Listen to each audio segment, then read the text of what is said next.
백지 그쪽에 양가로 3번 보시면 양가로 3번 토지의 수용 사용에 대해서 이렇게 정비사업의 시행자에게도 수용 사용권을 인정합니다. 공익사업이니까요. 그래서 이건 뭐 평범합니다. 그래서 시행자는 정비사업을 위해서 필요한 토지 등을 수용 사용할 수 있다. 넘겨보신 방가로 2번에 공투법 준용할 때 두 가지 특례. 언제 사업인정 받은 것으로 보느냐. 여기라면 보통의 사업시행 고시가 있을 때, 사업시행권 딸 때 사업인정 받은 것으로 본다. 평범하잖아요. 재결 신청기한은 역시 1년 안 쓰고 시행기간 내에 신청하면 된다. 똑같은 얘기가 되겠습니다. 그런데 여기만 있는 얘기는 이제 후 현물보상 특례라고 해서 원래 수용할 때는 사전에 수용하기 전에 현금으로 보상하는 게 원칙 아닙니까? 거기다 이제 예로서 사후에 현물로 물건으로 보상할 수 있는 예외가 존재합니다. 그래서 대지나 건축물을 현물로 보상한다. 현금이 아니고 대지나 건축물 물건으로서 현물로 보상할 때는 당연히 먼저 취득한 후에 공사 다 끝내고 줘야 되기 때문에 공사 마치고 준공인가 이후에 완성된 걸 줘야 되잖아요. 그래서 이게 사후 준공인가 이후에 현물 보상할 수 있다는 겁니다. 할 수 있다. 이렇게 돼 있고요. 7번의 기타에서는 양가 1번에 국민주택채권 매입 면제라고 해서 이것은 달동 내 주거환경 개선 사업에 대한 특례. 주거환경 개선 사업에 대한 이제 독특한 특례죠.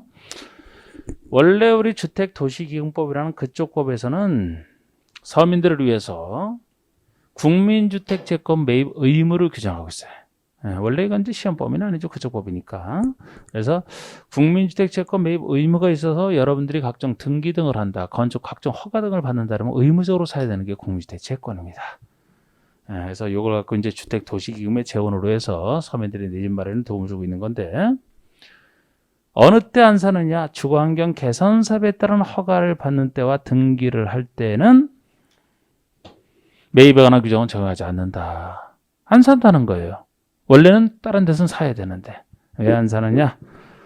달동네는 오히려 여기서 있는 사람들은 도움을 받아야 될 사람으로 보는 것이지 남에게 도움을 줄 사람으로 보는 건 아니에요. 그래서 주거환경 개선 사업에 따라 허가 등을 받을 때는 국민주택채권 안 산다는 겁니다. 안 사도 된다는 거예요. 그래서 주거환경 개선 사업에 대한 특례가 될 것이고, 자 이제 아까 조합부터 시작해서 여기까지 대충 봤거든요.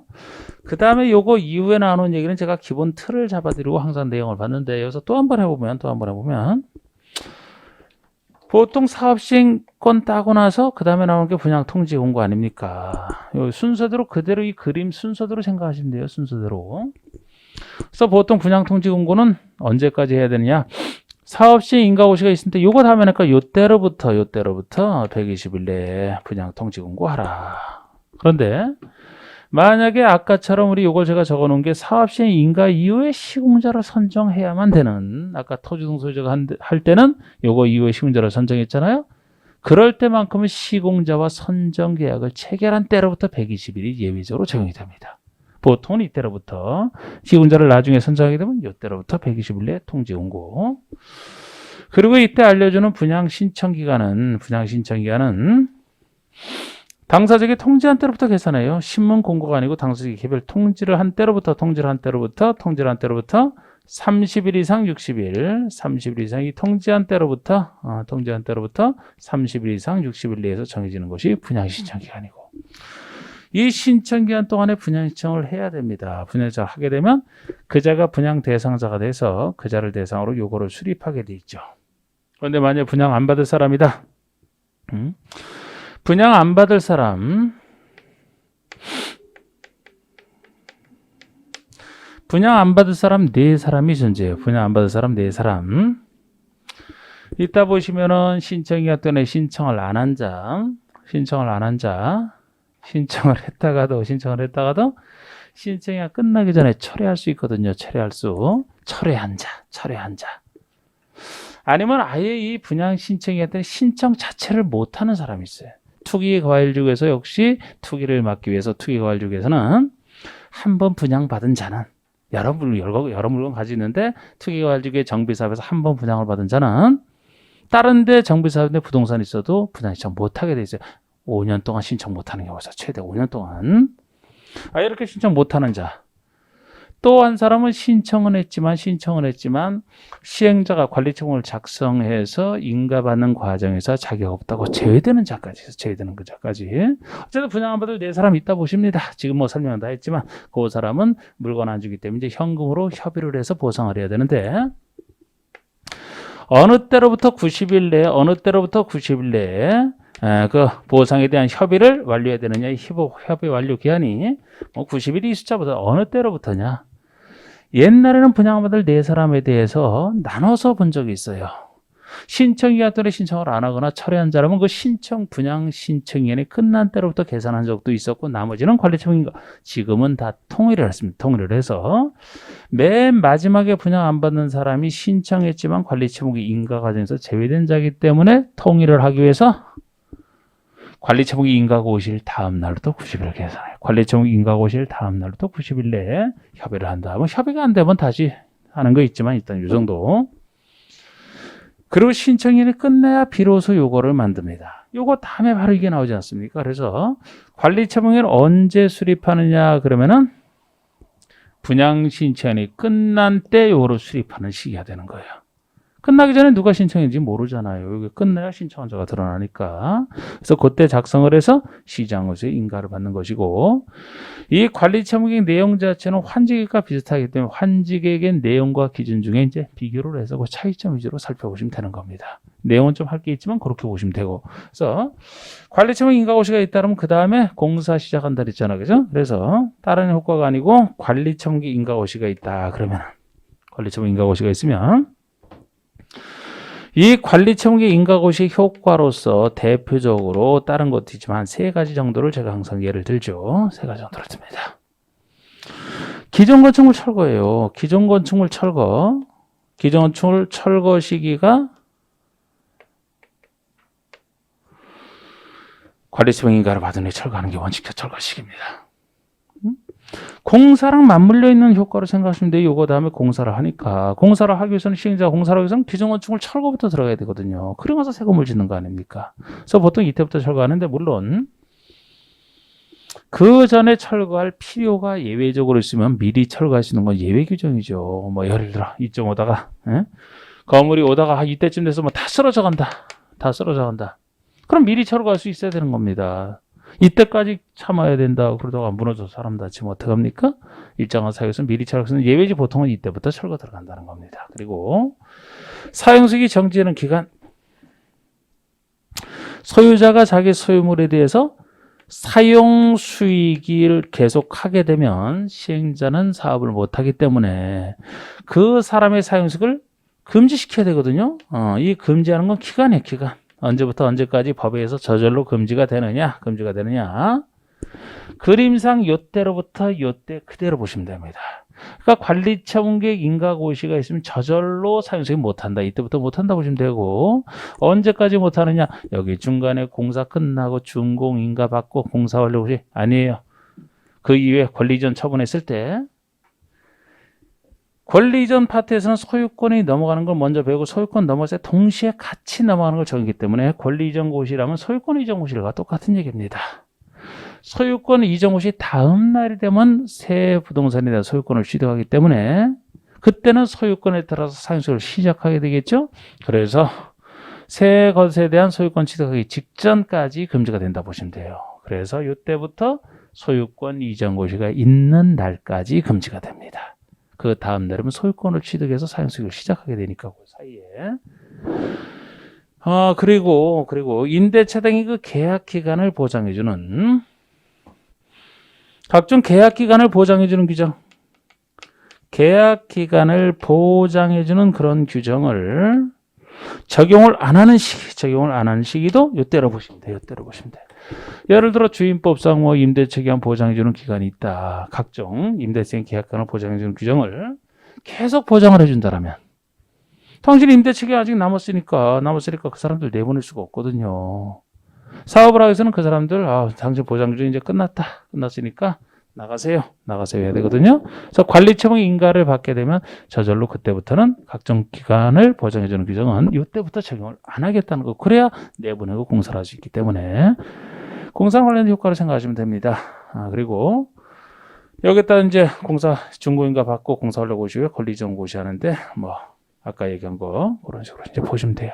나머지 내용으로 보시면 되고 틀에만 살짝 잡았습니다. 자, 양 1번 보시면 121쪽 1번. 양가 1번에 분양통지 공고가 나오잖아요. 시행자는 사업 시행인가 고실로부터 보통은 요때로부터 120일 내에. 그런데 가로수기는 사업 시행 인가 이후에 시공자를 선정했다. 아까 토지등 소유자 갈 때처럼 그러면 그때로부터 120일이 적용이 됩니다. 이때 120일 내에 계략적인 부담금 내용 및 분양 신청 기간 등을 토지등 소유자에게 통지하고 신문에 공고하라. 그럼 양가를 본 분양 신청 기간은 어떻게 정할 것이냐? 당사자에게 통지한 때로부터 계산해서 30일 이상 60일 내로 정해서 이때 신청을 받는 겁니다. 그럼 양가로 3번의 1번처럼 분양을 받으려는 토지등 소유자는 분양 신청 기간에 신청서를 시행자에게 제출하는 방법으로 신청서 제출하면 돼요. 이렇게 분양 신청해야 됩니다. 물론 직접 이 제출 안 하고 우편 방법으로 만약에 분양 신청을 한다 그러면 그 분양 신청 기간 내에 발송된 것임을 증명할 수 있는 우편으로 했는데 마치 민법으로 따지면 격지자간의 그 발신주의 적용되는 거랑 비슷한 얘기죠. 그런 얘기입니다. 그리고 동그라미 3번 보세요. 동그라미 3번. 동그라미 3번이 한 번 분양받은 자는 그 신청을 다시 못한다는 투기과일주기에서 통제, 투기과일주기 통제. 그래서 투기과일주기의 정비사업에서 투기과일주기의 정비사업을 전제로 해서 이곳에서 관리처분에 따라 조합은 분양분이 됐든 일반 분양분이 됐든 한 번 그 받은 자, 그 분양 대상자와 그 세대에 속한 자는 항상 조합원에게 분양하고 나서 남는 건 일반 분양하지 않습니까? 하여튼 그 분양 대상자 및 그 세대에 속한 자까지도 분양 대상자 선정일부터 5년 내에는 위에 분양 신청을 아예 할 수 없어요. 이게 투기과일주기에서 5년 동안 신청 못한다라는 한 2년 전에 역시 새로 나온 규정이 되겠습니다. 그런데 여기도 항상 예외는 붙어 있죠. 올통 5년 내 신청 못하지만 투기과일적으로 신청할 수 있는 경우라면 다만 상속, 결혼, 이혼으로 조합원 자격을 취득한 경우는 분양 신청을 할 수 있다. 상속받든지 본인의지에 따라 받은 거 아니잖아요.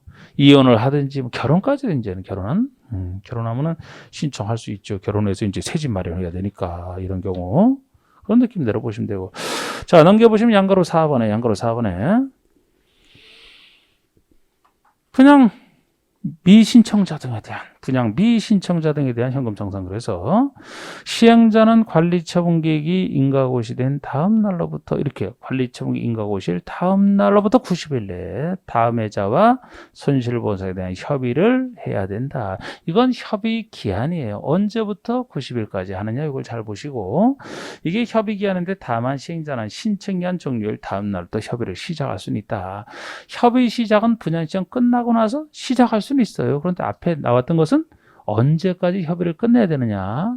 협의 기한을 얘기하죠. 그죠? 신청은 시작은 그 전부터 할 수 있지만 신청 기한 끝날 때가 아니고 90일을 계산하는 것은 관리처분기 인가고시일 다음 날 또 90일 내에 누구 네 사람이 나와 있잖아요. 여자와 안 받을 사람 네 사람.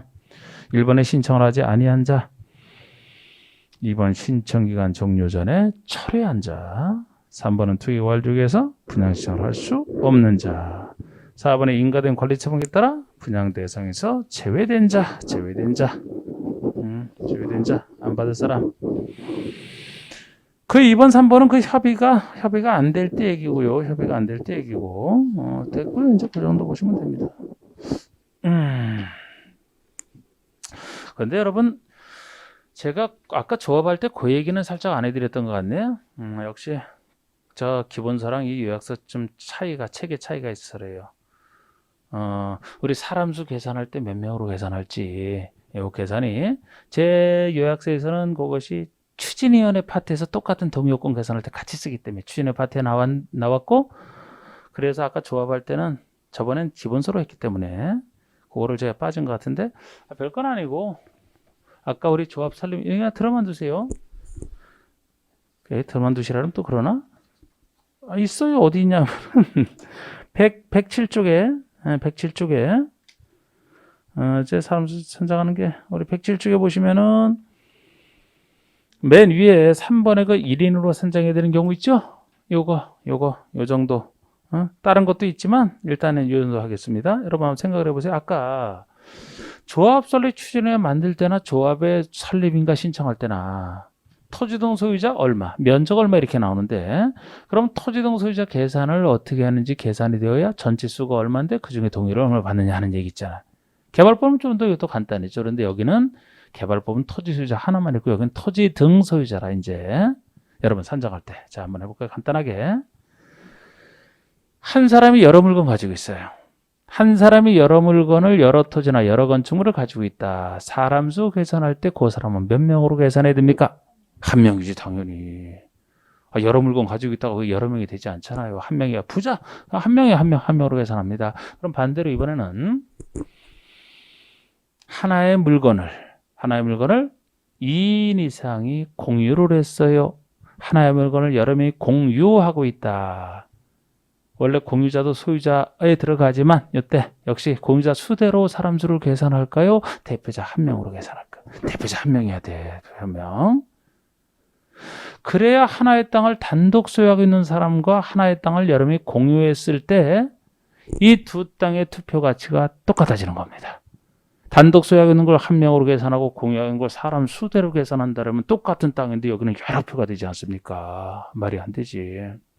그래서 지금까지 얘기한 것은 한 명이 여러 물건 가지고 있어도 한 명, 반대로 하나의 물건을 여러 명이 공유해도 한 명이라는 것이 쉬워, 그죠? 자, 근데 여기서 하나만 더 말씀드리면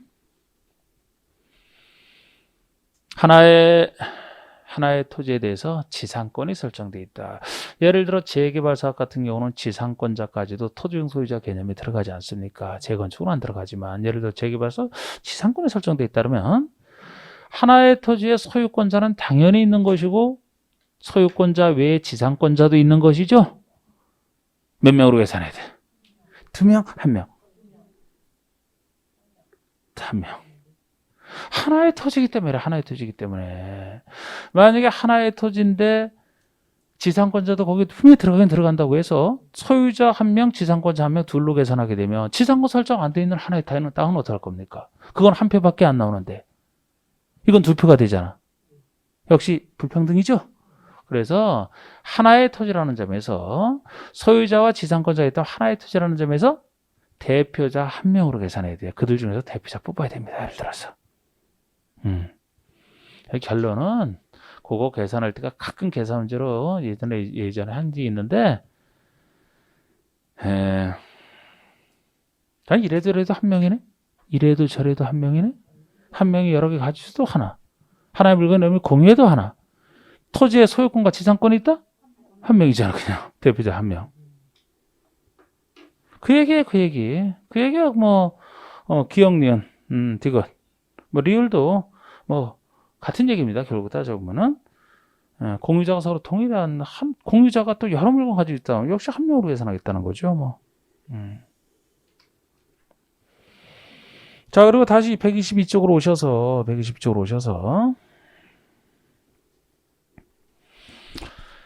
그리고 제가 그냥 저 요약서로만 이렇게 한다 이렇게 생각을 하시고 오세요. 제가 혹시 요약서 없는 분들을 위해서 아까 기본서도 하고 있지만 아까 초기에 얘기했듯이 기본서에 없는 내용도 필요하지만 여기 들어가 있는 게 있고 어차피 저는 뭐 저한테 여러분들 배우신다면 제 스타일로 오시면 되기 때문에 책에도 여기가 더 잘 돼 있고 내용도 더 있어요. 요약서로 하세요. 요약서로. 정비법도 제가 기본서도 자꾸 표시는 해드리는 게 맞긴 맞는데 아이고 이거 어지럽네 이거 막 양쪽 보기가. 아까 얘기했듯이 요 요약서만 제대로 봐도 뭐 여기 있는 것만 습술해도 90점 이상은 나와요. 근데 그렇게 맞을 필요는 없잖아. 그러니까 기본서를 대체할 수 있게 만들었기 때문에 괜히 나중에도 뭐 기본서까지 해서 무겁게 뭐 운동삼아 책 가지고 다니고 그러지 말고 피곤한데 요약서만 가지고 이러는 요약서만 해도 남아요. 자, 121쪽에 보세요. 자, 우리 관리처분기 수립식에 나옵니다. 시행자가 만드는데 언제? 분양신청이 종료된 때. 그렇게 밑줄도 잘 그어져 있잖아. 신청이 종료된 때. 이때가 시기예요. 그 전에 못 만들어요. 이때 관리청구를 수립하여 정비법이니까 시장의수 등의 인가를 받는 것 당연하지 않습니까? 그런데 이때도 양가로 이번에 그 내용을 보시면 이 내용이 쭉 내용이 많아 보입니다만 환직의 내용과 비슷해요. 단 차이점 위주로 공부하시면 된다 그랬고, 일단 1번에 보시면은 분양 설계를 하는 기준 시기가 나와 있습니다. 분양 설계가 이제 환지로 따지면 환지 설계랑 비슷한 부분인데, 분양 신청기한의 만료되는 날을 기준으로 해서 수립한다, 요 얘기가 나와 있어요. 요거랑 5번에 이 5번에 분양 대상별로 수립한다는 건 환지랑 차이지만 부상 대상별로 종전의 투자로 건축이 어떤 것이 있는지 명세. 그리고 요거는 공사하기 전에 평가를 해야 된다 그랬죠? 그 평가는 가격이 나와 있는데 환지로 따지면 5번이 이제 종전의 토지에 해당되는 게 환지 계산 이 부분인데, 여기 평가 기준 시기. 자, 종전의 투자 건축의 명세 및 언제를 기준으로 평가할 것이냐. 사업 시행 인가 고시가 있은 날을 기준으로 한 가격입니다. 요 두 가지 기준을 구별하는 게 중요해요. 내용은 많지만 바꿔낼 수 있다면 확률은 요 두 가지를 바꿔낼 확률이 제일 큽니다. 다른 것들은 내기가 좀 힘들거든요. 자, 이때를 기준으로 한다는 거, 이때를 기준으로 사업시 인가 고시를 기준으로 해서 이게 종전의 토지나 건축물의 평가 시기가 되겠습니다. 평가 시기. 이때를 기준으로 한다는 거, 사업시 인가 고시를. 일단 여러분, 관리청객 수립할 때도 이 기준 시기 중에 오히려 1번처럼 분양 설계에 대한 기준 시기는 이게 평범한 거예요. 설계이기 때문에 기술적인 부분이고, 기술적인 부분이라면 지금 관리청객 수립할 때 얘기니까요. 과거 기준을 왜 여기다 적용을 합니까? 가능하면 최신 기준을 적용하는 게 맞아요. 보통이라면. 그래서 분양 설계는 요 관리청객 수립할 때 최신 기준. 요거는 언제부터 비로소 만들 수 있다 그랬어요? 분양 시간이 끝나야지만 요거 만들 수 있으니까. 요거 만들 수 있는 최초 시점, 분양 신청기한이 만료된 그때를 기준으로 하는 게 원래 맞는 얘기예요. 5번이 특이한 거죠. 거기부터 5번이 특이한 거예요. 그럼 5번의 종전의 투자 건축 가격 평가 시기는 그 가격 평가 시기가 어디냐에 따라서 이해관계가 달라지거든요. 돈에 관련된 부분이라. 만약에 그 종전의 투자 건축 가격 평가 시기가 좀 가격이 상대적으로 오르락 내려가니까 비싼 때를 기준으로 평가된다면 종전 토지 소유자는 좋겠지만 시행자가 전체적으로 손해일 거고, 반대로 낮은 때를 기준으로 한다면 시행자는 좋겠지만 토지 소유자 입장에서는 손해거든요. 객관적인 때를 잡는다, 나름대로. 무조건 빠르다고 최신 시점이 좋은 게 아니다, 이거는. 나름대로 객관적인 때를 잡은 게 사업시행 인가 고시가 있는 때를 기준으로 잡은 거예요. 사실 이때를 기준으로 평가한 것을 이 분양 통지할 때도 그런 내역도 신청료와 함께 알려줍니다. 이제 당신의 부동산이 어떻게 평가됐으니까 그것도 한번 살펴봐갖고 이제 정비사분 대충 언제 들고 하니까 거기에 따라서 신청할지 말지를 한번 판단해 보시라고 미리 요거 알려주기 전에 그 평가를 해야 된다, 그런 뜻도 있어요. 그래서 사업시행권 딸 때 객관적인 때 아니면 미리 알려줄 필요도 있어서 사업시 인가고시가 있습니다를 기준으로 해서 평가한다라는 것이고, 그런데 거기에도 예외가 다시 나오는 것은 당연한 얘기예요. 이때를 기준으로 평가해야 되니까 땅은 당연히 이때 있죠. 근데 건물은 이때 있는 게 보통이죠. 왜? 이거 이후에 철거한다고 했으니까.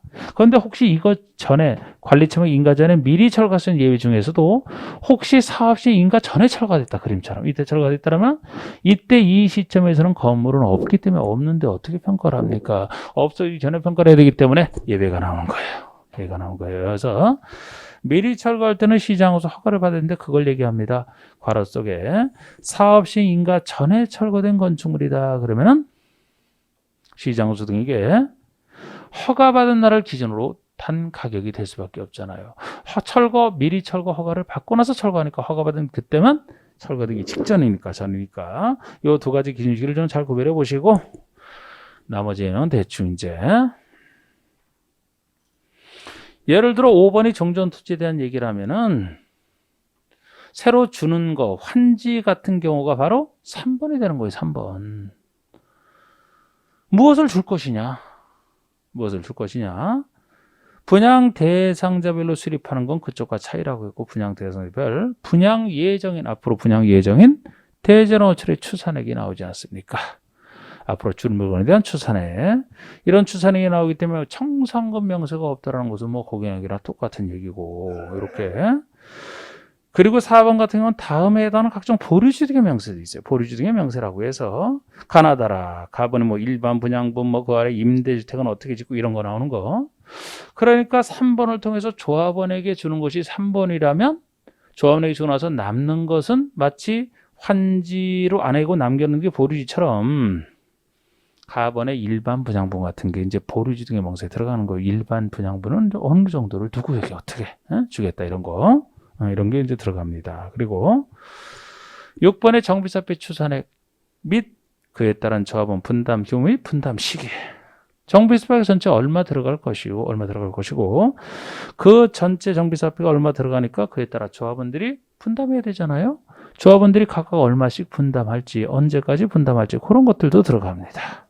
그리고 7번의 분양 대상자의 종전에 투자한 건축에 대한 소유권 외의 권리명세 들어가죠. 세입자별 손실보상 권리명세 평가 이런 것도 들어갑니다. 그러니까 이런 거 볼 때도 이렇게 쭉 읽어나가지만 여기서도 포인트를 어디 둬야 되느냐 이런 거를 가지고 그죠? 딱딱 아까 제가 기준식이 잘 구별하시라고 했고 자 넘겨보세요. 넘겨보시면 양가로 4번의 관리처분계획 기준이 나옵니다. 이게 환지에서 그 환지계획에서 그 기준과 비슷해요. 비슷한데 여기는 이제 따로 물건 주는 것이라 여기에 특이한 얘기가 있습니다. 예를 들어 뭐 보통 여기서 뭐 증환지, 감환지, 입체환지 뭐 이런 것들은 환지 부정 이런 거 비슷해요. 그쪽이랑 환지란 말을 못 써서 그렇지. 그런데 이제 여기서 대표적으로 밑줄 긋은 거 이 정도가 이제 차이점이에요. 차이점. 다음 기준에 의한다 그래서 박스 1번 보시면 종전의 트럭 건축의 면적, 이용상, 환경, 그 밖상을 종합적으로 고려하여 대전업체의 균형 있게 분양 신체 현적에 배분되고 합리적으로 이용되도록 하라.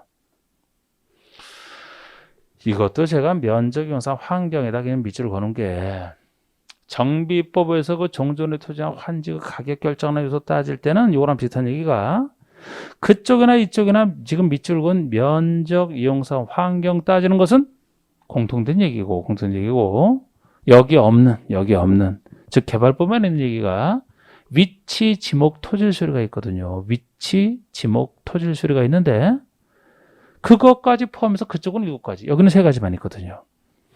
그런데 요건 제가 차이점이라 말씀을 드리지만 잘 안 내더라고. 이거는 그 차이점을 안 내더라고. 아니 여기도 당연히 여러분 면적 크기에 따라 가격이 달라지는 건 너무 당연하지 않습니까? 똑같은 면적의 물건에도 이용 상황이 현재 어떤지 주변의 환경이 어떤지 환경 영향을 받으니까 이런 거 고려한 거 거기랑 똑같아요. 그런데 위치, 지목, 토지 수리는 왜 그쪽엔 있고 여기는 없느냐. 그쪽은 좀 더 큰 사업이고 새로 개발하는 것이라면 여기는 상대적으로 좀 작은 사업이면서 이미 개발된 것을 고쳐주는 게 정비라고 있잖아. 그 차이 때문에 그래요. 위치는 여기가 상대적으로 작은 사업이기 때문에 위치에 따라 가격 달라질 요소 거의 없다라고 본 겁니다. 위치. 지목이요? 이미 여기는 개발된 것을 전제로 하기 때문에 다양한 지목이 있을 수가 없어요. 다 지목은 대란 말이요. 다 대. 이미 개발된 곳이라. 지목에 따른 차이 없잖아. 토질? 대인데 토질이 뭐가 중요해요. 농사 짓는 땅이래야 토질의 비옥도에 따라 가치가 달라지지. 수리? 상수도 다 들어왔습니다. 이미. 수리도 여서는 의미가 없죠. 농사 지을 때나 수리 이런 게 더 그렇지. 이렇게 따지는 건데 뭐 별로 안 묻더라고. 그런데 자 2번에 지나치게 좁거나 넓은 토지 등은 넓히거나 좁혀. 적정 규모가 되도록 하라. 이걸 환지로 따지면 마치 증환지, 감환지 비슷한 얘기 아닙니까? 그리고 3번에 너무 좁은 토지 건축이라 정비 시험 후 분할 토지를 취득한 자는 현금 청산할 수 있다. 물건 안 주고 현금 청산할 수 있다. 자, 우리 너무 좁은 토지나 건축물은 아까 넓혀줄 수도 있지만 마치 환지 부정하듯이 물건 안 주고 현금 청산할 수 있다. 이건 당연한데 제가 밑줄 그은 부분은 여기만 들어가는 얘기, 추가적으로 들어가는 얘기 아닙니까?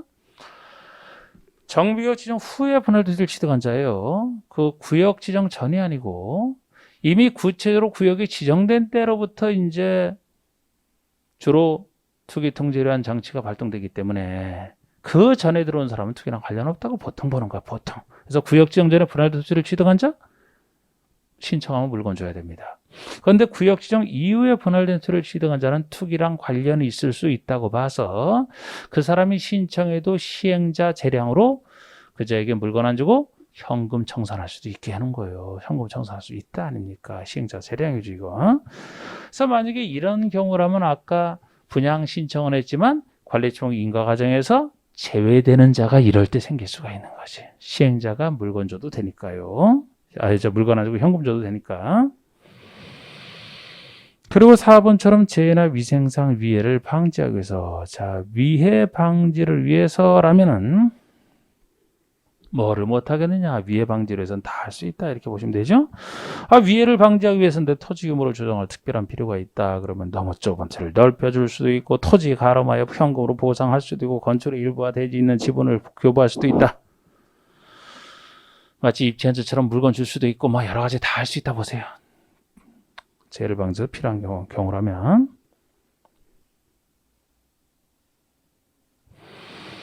오 번 얘기가 여기만 있는 얘기예요. 5번은 환지에서는 있을 수가 없죠. 이거는 건물 중에서도 주택 줄 때 쓰는 기준이기 때문에 그렇습니다. 여기서는 물건 중에서 주택에는 상가라면 뭐 별 문제가 없는데 주택이라면은 생활하는 데 쓰는 게 주택이기 때문에 거주 생활하는 데 쓰는 게 주택이기 때문에 기본적으로 한 세대가 한 채 있으면 된다는 거예요. 만약에 여러 채를 가지고 있다 그러면 그거는 투기랑 관련된 거 아니냐 이렇게 보기 때문에 주택 줄 때만 쓰는 기준인데 여기만 있는 기준인데 원칙은 하나인데 여러 주택 가지고 있는 사람에게 이제 여러 채 줄 수 있는 예외가 너무 쓸데없이 많이 존재해서 조금 아쉽다 그랬습니다. 이것이 원칙은 하나인데 자 5번에 1세대나 한 명이 하나 이상의 주택이나 토지를 소유했다. 1세대가 주택은 이제 세대 기준으로 따지고 토지는 이제 사람 수 기준으로 따져서 이렇게 얘기를 하지만 뭐 너무 크게 신경 쓰지 말고 한 세대나 한 명이 하나 이상 주택이나 토지를 하나를 가졌든 둘이든 셋이든 넷이든 하나 이상 주택이나 토지를 가졌다. 그러면은 원칙은 1주택을 공급하는 게 원칙이에요. 그런데 여기에 대한 예외가 이제 쭉 뒤에 나오는 겁니다. 이렇게 1주택을 공급하고 같은 세대에 속하지 않는 2명 이상이 1주택이나 1채를 공유했다라면은 공유했을 때는 무조건 한 주택만이 이건 예외도 없어요. 공유했을 때는 공유했을 때를 예외로 인정할 필요는 전혀 없죠. 어차피 그 사람들은 공유하게 된 사람은 자기 공유 지분대로 그대로 가지고 있고 한 주택을 그대로 주면은 지분대로 그대로 가지고 있는 거 아무 문제가 없다고 이거는. 이거 오히려 여러 주는 게 이상한 거죠. 이건 만일에도 맞는 겁니다. 그런데 아까 하나 이상 가지고 있을 때 한 주택 주는 것에는 예외로서 다만 다음의 경우는 다음 방법에 따라 주택을 줄 수도 해서 기억, 니은, 디귿, 리을이 이렇게 쭉 있습니다. 기억번은 이제 한 토지를 2명 이상의 토지를 공유했을 때만 따로 정하는 것이라 이건 뭐 별 의미가 없고요. 사실 이건 조례에 따라서 따로 정할 수 있는 경우이기 때문에 특히 재건축에 대한 예외가 니은번에 A번이랑 디귿번이 있는데 이건 재건축에 대해서만 쓰는 예외거든요. 니은번에 A번과 디귿번 요거를 이제 잘 구별해 보시고 일반적인 모든 정비사업에 쓰는 게 리을이란 말이에요. 그래서 정리는 나름대로 해놨는데 자 니은번 보시면 다음의 토지 등 소유자에게는 소유한 주택 수만큼 공급할 수 있는 예외예요. 그러니까 시행자가 요거 관리청 만들 때 소유한 주택 수만큼 다 줘도 상관없다는 거예요. 이런 근거 규정이 있으니까 소유한 주택 수만큼 다 줄 수 있는 경우인데 세 가지가 있는데 A번은 좀 이따가 D번과 비교해서 보시고 B, C번을 먼저 보고 보겠습니다. 이 B, C번은 좋아요. 이런 예외 있는 게 공익으로 해서 좋은 거예요. 이거는 B, C번은. 공익으로 해서 좋은 거니까 오히려 뭐 나오긴 좀 그렇고. 자, 근로자 숙소나 기숙사 용도로 주택을 소유하는 토지 등 소유자라면 기숙사, 근로자 숙소 이런 주택을 가지고 있다라면은 요거는 오히려 그 기숙사에 사는 사람들을 위해서라도 근로자 숙소에 사는 사람들을 위해서라도 소유한 주택 수만큼 그대로 그자에게 다 줄 수 있어야 그 사람들이 계속 거기서 살 수가 있거든요. 이런 경우 투기 막는다고 그냥 하나만 주고 이런 예외를 인정 안 한다면 기숙사 그만큼 있던 것도 이제 없어지는 판이 돼. 그럼 기숙사 이용할 사람들은 어떻게 합니까? 이건 공익으로 해서 좋아요. C번에 국가지자체나 토지대공사 등이 소유자라면 공공이 소유자라면 이 공공이 공익으로 해서 쓸 거라고 보는 거예요. 그러니까 소유주택 수만큼 다 줘도 상관없다고. 예. 그런데 A번은 이제 재건축만 인정하는 예인데 원래 재건축에서도 이렇게 얘기를 안 하다가 이게 확실히 없어지지 않고 이게 자꾸 사실 재건축에서는 이 투기를 더 막아야 되기 때문에 이런 예외를 인정하는 게 이게 좋은 게 아니라고 했어요. 그래서 그전에 이런 예외 인정 안 하다가 이게 그전 정도에 확 늘어났다가 지금도 살짝 통제 들어갔지 완전히 없어지는 않고 있더라고 이게. 뭐 저는 좀 부정적으로 보는 건데 이거를. A번의 과밀억적 원역 수도권의 인구 제일 많은 과밀억적 원역에 위치하지 아니한 재건축이잖아. 지금 재건축이라도 과밀억적 위치하느냐 아니냐 위치하는 경우가 이제 디귿번이에요. 구별하셔야 되는데 여기는 과밀억적 위치하지 아니한 재건축을 전제로 해서 이 사람에게는 소유주택 수만큼 줄 수 있는 곳에 들어가잖아요. 물론 예외가 새로 들어갔습니다. 다만 투기과열지구 또는 조정대상 지역에서 사업시행 인가를 신청하는 재건축 사업의 토종 소유자는 제외한다. 투기과열지구나 조정대상 지역도 나중에 가서 주택보소 보시면 요거 과열지역, 위축지역 둘로 나눠지는 것이지만 그 중에서 과열지역 같은 경우에는 투기과열지구랑 비슷한 곳이라고 보시면 돼요.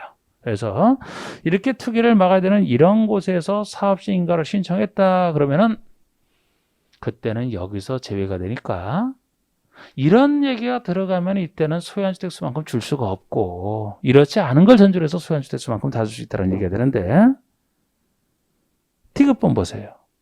이번엔 같은 재건축이더라도 과밀지역 위치 한이잖아. 과밀지역 위치 한 종로 같은 이런 곳이면은 토종소유자가 소유한 주택 수 범위에서 세 주택까지 줄 수 있다는 거. 최대 세 주택까지. 아까 예외는 똑같고 그 제외되는 예외는 똑같고 소유한 주택 수 범위 내에서 세 주택까지예요. 한 채까지 있으면 한 채고 두 채면 두 채고 다섯 채라도 세 채 주겠다는 거지. 그래서 다시 결론 말씀드리면 요 여러 채 줄 수 있는 예외는 투기과열지구나 조정대상 지역이 아닌 곳을 전제로 하는 거예요.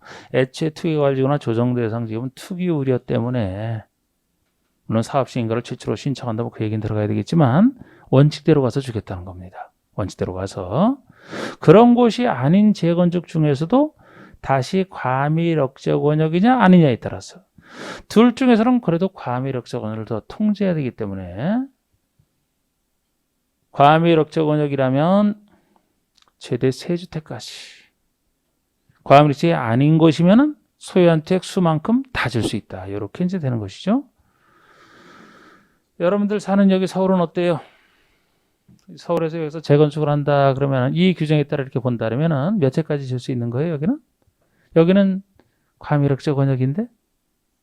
아니야. 투기과열지구잖아 그 대신.